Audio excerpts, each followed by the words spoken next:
we got to back up a little bit because you flew to Colorado. Yeah, it took a couple of planes. I'm still too scared to fly myself. That's why I decided to drive to Vermont to go skiing. But you got to get back in the air, people. How was the the obvious question, the airport security? Airport security is tight, but I still think it's useless. I don't think there's anything they can do. I think Mr. Shoe Bomb proved that for Shoe Bomb guy. Well, now what Shoe Bomb guy did is now they X-ray everyone's shoes. Everyone that's wearing boots or anything like that, they run it through the goddamn X-ray machine. They took this right here. They took my little sword crucifix necklace. They should have. That looks like a weapon. It's a crucifix, but it looks kind of like a sword, an upside-down sword. Are you leaving us to go to a Renaissance festival soon? That's where I'm going. Excuse me, where's the bathroom? Oh, you must want the privy. Will thou be taking a bath? Shut up, where's the can? Thou can. I was walking through with my big turkey leg through security, my rapier. I had a little problem with it. Yeah. But that's what it is. They're getting a little crazy when they have to. I'm not criticizing it. What else are you going to do? It's not about making it any safer. It's about making the people feel safer so they fly and the economy doesn't take a dump. How about this? No more Arabs on planes. I like How about it. There you go. Because it always seems they're the problem. Sorry, Arab people. Get that carpet you used to have that worked and fly that wherever you gotta go. A bomb in the shoes. As if Middle Eastern feet didn't smell bad enough. Now the shoes are coming off in the airport. Can you use that joke in Philly? That's a good one. I might. Funny, you should mention Philly. Sold out show? Norton and Philly. But we'll get into that another day or later today. Go ahead. Yeah, so I get through security. And you are at their mercy. You're not going to argue with them. And I'm talking about normal people. Well, they got the SWAT teams not the at crazy the airports to begin with. There are Army guys there fully armed with their rifles. The clips are in there. They're ready to rock, these people. So the intimidation factor is there. Then you don't want to... I don't know. Did you ever go in a store when you were a kid with your friends and you're not going to steal anything, but you feel you had to walk with your arms out and not in your pockets for fear that someone might think you're stealing something? That's how it is now when you go through security. It's like you don't want to F up at all. You feel guilty. Like, oh, my God. When you're being scrutinized to that point, you feel guilty. You're like, oh, my God, what are you doing something? That's right, Rick. You feel black. You feel like the black man feels when he walks into a Korean store. Exactly. I know the struggle. So you go through the machines, everything. I made sure I left all my change out of my pockets just so I wouldn't have to put that in the goddamn thing. And then everyone gets checked. Everyone gets checked. You know you just got to check the Arab guy. But there are families from Nebraska, like walking through. Okay, honey. Well, let me take my shoes off. I'll put them through the X-ray machine so there's no bomb in there. And then I watched this girl that looked like the blonde little kid from the Poltergeist movie. She walks in. She walks in, and this... She's rotting in a grave somewhere. Yeah, she's dead. You sick F. Hotter than... She walks through, and there's the old security guy with the metal detector. That's a pretty little dress you got on, sweetie. Woo! Whip, whip, woo! Whip! As he's going over like she's a convict. And I don't think the kid's got a weapon on her. And then you start looking around going, I bet I can get something past this goddamn security. Are you insane? Well, it makes you think of the loopholes that they're leaving behind. They check you with a metal detector. They make you take your shoes off. They check your feet with a metal detector. They run your boots through the goddamn thing. So, I couldn't bring a crucifix shaped like a sword in, but I'm thinking, if a woman teamed up with some guy and takes a big Kevlar shank and just shoves it right up, once they're on the plane, in the bathroom, what are they going to do? And then, if that ever happens, security's going to get real interesting as we watch our loved ones being bent over and checked by an Army guy. Well, you can put the C4 up there, I bet. Of course. C4? C8. That's right. C6. All of our travel is disrupted because a few savages are still being allowed to get on our planes. It's animals. Well, this guy His last name was Reed. Not the most Arabic name. So. Yeah. Well, he was a convert. Some Jamaican English Muslim guy. Who, by the way, was thrown off of planes over there in other countries. He was thrown off the first time he tried to board an American Airlines plane in France. And then we find out earlier, an El Al flight, those Israelis don't take any crap from anyone. They went, look, I don't like this guy. I don't like the looks of this guy. You know what they did? They sat him in the back of the plane with an armed marshal right next to him the whole flight. And somehow we don't get info like, and this guy's allowed to just go about his business. How about if you're that guy, you don't fly anymore? How about now you kill him? Are we talking about the shoe bomb guy? Shoe bomb. What was his name? So Richard Reed, Robert Reed, or Richard Reed? Robert Reed. Not Robert Reed. Bobby! No. Bobby! Greg! Where are my bomb shoes? I thought it was David Blaine. No, it was Richard Reed, not Robert Reed. Robert Reed had a different type of bomb. That was blood splashed on you. Oh, the HIV bomb. I just love the ninja explosion. You know something? It's very difficult for these guys to do anything on a plane anymore, though. That's the thing I like.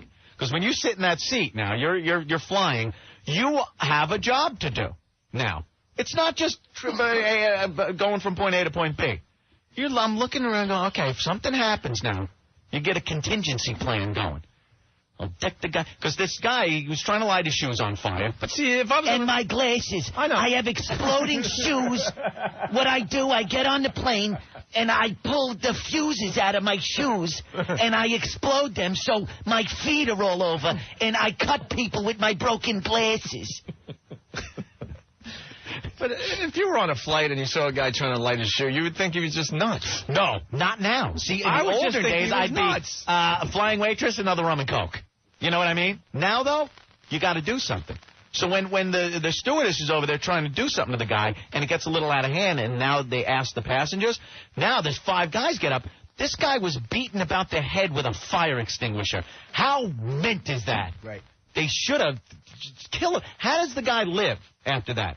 Would you not just replay 9/11 in your head and pound the guy's face to a pulp? Because who's going to convict you? And the guy's got bomb shoes. Well, he's got civil liberties, guys. F the civil liberties of these people. They do not have civil liberties. They're foreign scum animals. Another thing, since we're on that whole tack, boy, the Christmas spirit, feeling it's alive.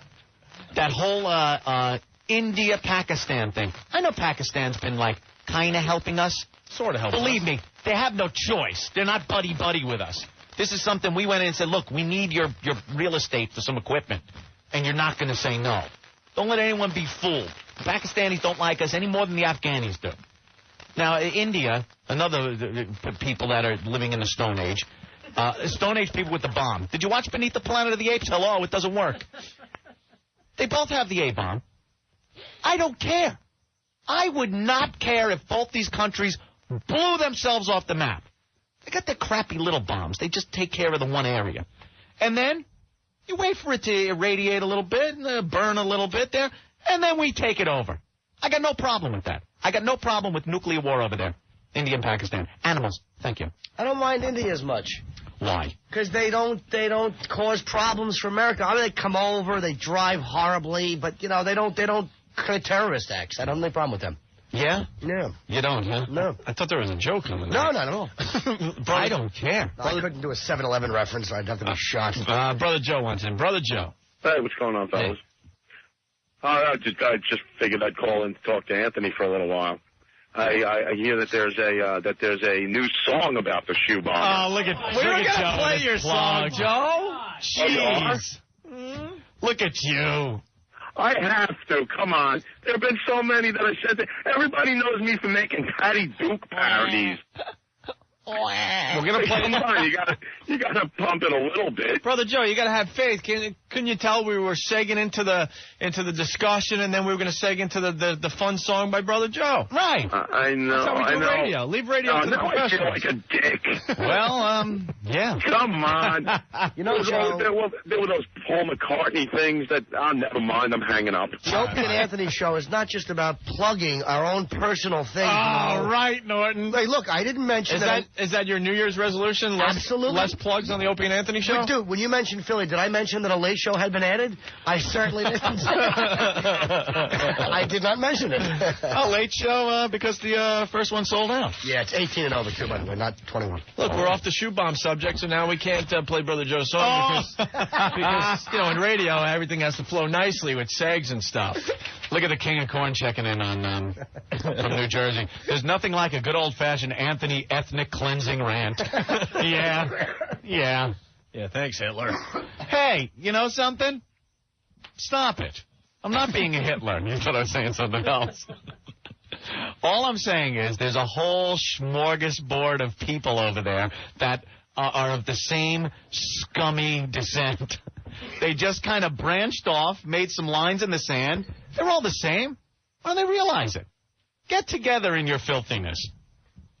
Unite in your scummy hood. Hey, let's play Brother Joe's song. All right. It's the shoe bomb song? It's the Shoe Bomber song. I haven't heard this one yet. You haven't? No. Glad everyone was working when we were away. Equipment's still a mess in here. Is it A or B? It's this twisty thing. Oh. It's the twisty thing today. Something new. The little twisty thing. Ooh. All right, here's Brother Joe's song. Now you dickwad who kicked your up and all alone beside the friggin' plane. Oh, life would be a dream if I was only in that airplane high above. I'd beat your head until your ears are spewing blood. Life would be a dream. We toss and you Afghanistan. Come back on your feet again. Oh, life could be a dream if I could dress you in a white sheet and a hood. And drop you up in Harlem, it would feel so good. Life would be a dream. Retard. Now every time I see your face, a thought runs through my mind. Oh, my. Take those 2 shoe bombs from you, shove them up your oh, life would be a dream. If I could only get your shoes, I'd make a wish to put them on your mom and detonate that bitch. Life would be a dream. Retard. Shoe bomb. Your mama, shoe bomb. Your mama, shoe bomb. Your mama, shoe bomb. Your mama, shoe bomb. Your mama, shoe bomb. Your mama, shoe bomb.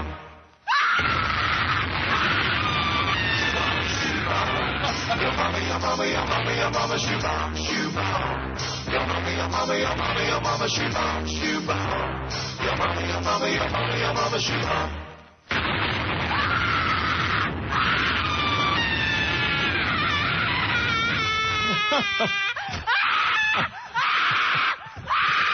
All right, Brother Joe. We get it. That's the Shoe Bomb guy's mom. I understand. Sounds like someone got a new microphone for Christmas. Yeah. Look at that. There you go. There you go, Joe. Good job, Joe.